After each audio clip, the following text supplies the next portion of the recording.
All right. Hello, everyone. Hello, everyone. Right now, in your essay writing process, you should be done with your introduction, right? Done with those introduction notes, and you should be working on your body paragraphs, whether you're just watching this and about to start, or you've already started and you're working on thinking about how you can get your text evidence in. That's where you should be in your body paragraph. So, text evidence sounds lame, it sounds boring, but it's something that is so super important, right? Because the way things are today in this world, right? It's not enough to say what you know, right? It's not enough just to say that you know something. But if you want to be taken seriously, if you want to have support for something, right? You also have to say how you know that thing, right? It's not enough to say what you know, right? You also have to say how you know that thing, because people always want support, right? And the second you don't support your argument or anything that you're saying with facts or reasons, saying I know this because of this, that, and the other thing, right? People are going to start poking holes with what you say, and it's not going to be good, right? So we want to make sure that our arguments are airtight, right? We've got ourselves taken care of. Everything that we need done is done. Okay, so when we're finding text evidence, right? It starts with a pretty simple place, right? And that's we're starting with what we already know, right? When you are writing your essays about the outsiders, you are already in a pretty good place that you have a good idea of what you are writing about. You have a good idea of what you are saying, right? You know the and contrasting comparisons you're going to make.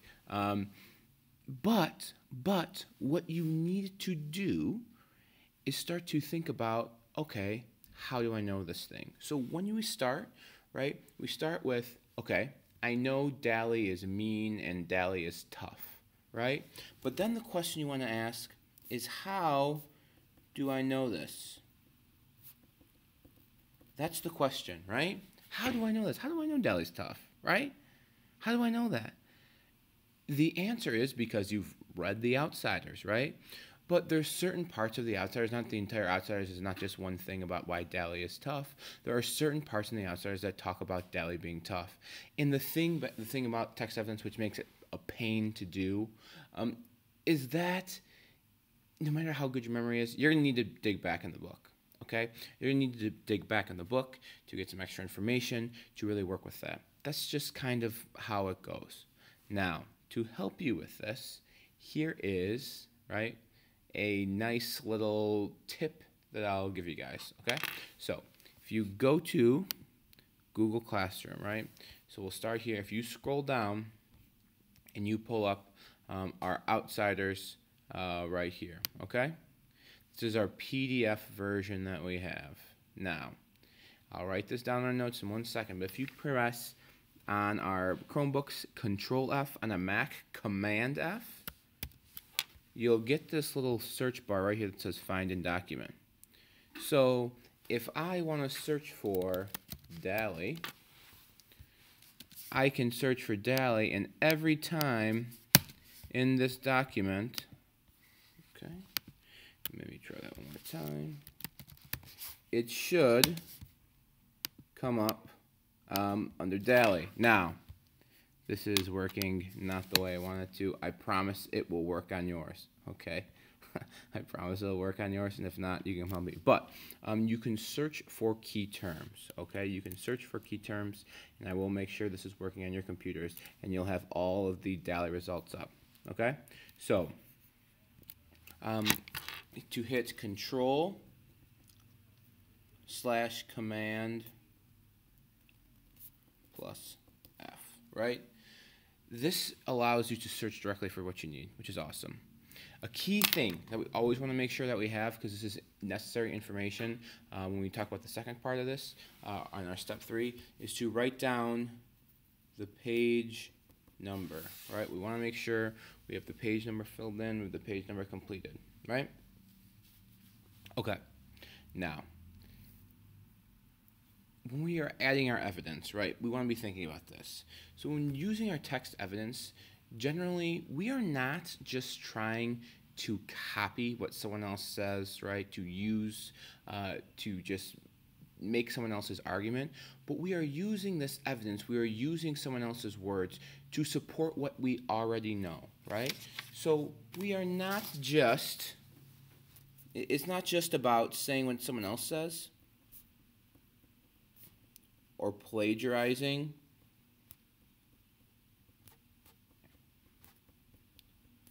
But rather, it's about using others' words to boost our argument, right? Using others' words to boost our argument, right? And the thing with it is to help it make it seem like I'm not just copying and pasting and using someone else's words without thinking. We need to kind of smoothly incorporate and blend our text evidence. So we want to smoothly incorporate and blend our text evidence. So all of these here are different sentence starters, different ways that you can help do things, right? And that's what we want to be thinking about.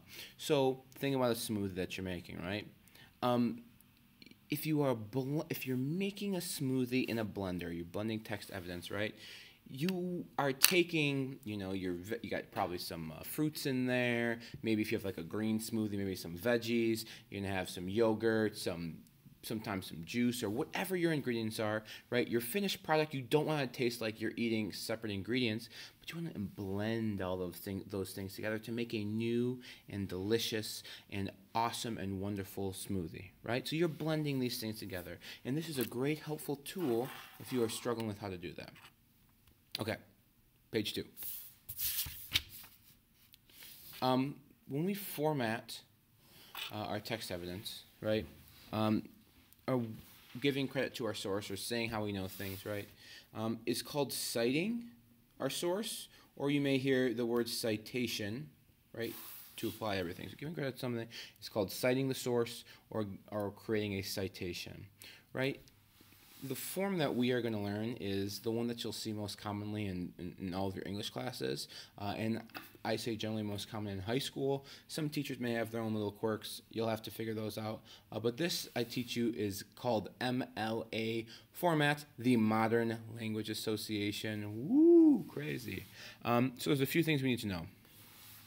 So what I did is here, we always need our quotation marks, right? We always need our quotation marks. Anytime we are using words from someone else, that is okay. Those quotation marks are saying to your reader in this essay, I'm using this, okay? This isn't me. I'm not saying this. Back off, okay? This isn't me. This is someone else, right? So we need our quotation marks. Always, always, always, always.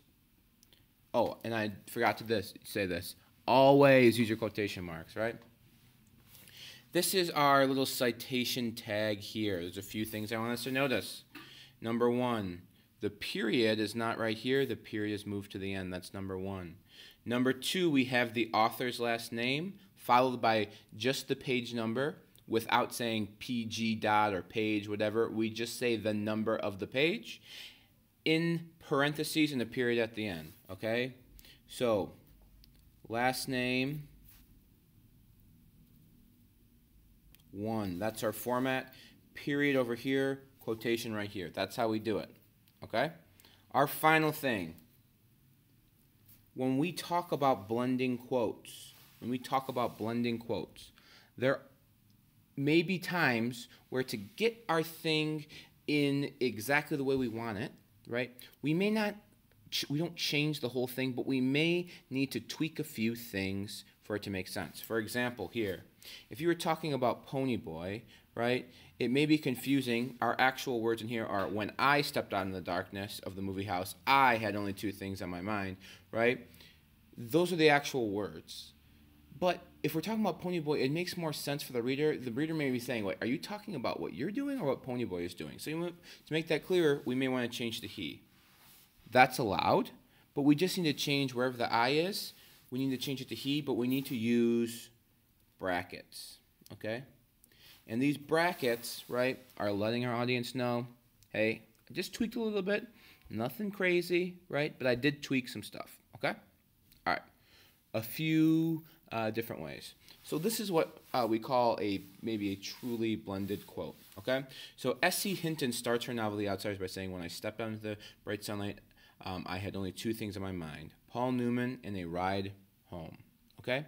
So with that, here are a few things. You'll notice this has changed a little bit, right?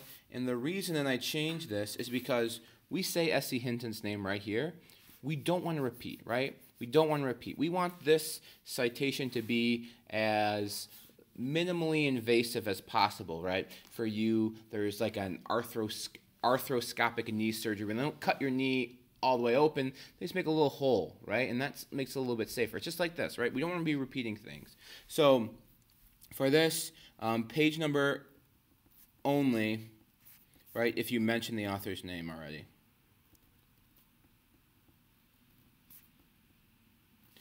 Now, you'll notice when you read these two quotes, they're generally the same, but I cut some parts off, right? I cut some parts off. Notably, from this one, I cut from The Darkness of the Movie House. You can do that.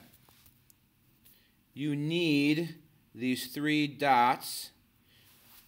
Think of these as your glue, right? If you are gluing two things together, right? This is supposed to be an arrow. I have no idea what that looked like, right? Those are your glue, right? So if you want to kind of shorten a quote or add just two parts of the quote, you add those ellipses dots, and that signifies that you are kind of joining two quotes together. Now, with this glue, it's not like super powerful, super strong, long-lasting glue. So it only is going to work when things are relatively close together. Within the same paragraph is probably about it. You cannot say join two quotes together, one that starts on page 1 and one that starts on page 60. These ellipses dots, that glue is not that powerful. But we can do things together in the same sentence, same paragraph works.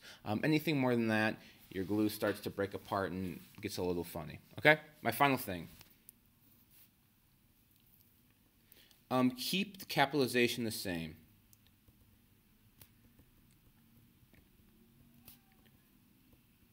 Right? Keep capitalization the same. So if you pull a quote, right, and it starts from the beginning of a sentence, start with a capital. You can start this quote, right, this is you, wherever you want. If you started this quote where it says bright sunlight, right there, right, you would not start with a capital because there's not a capital there.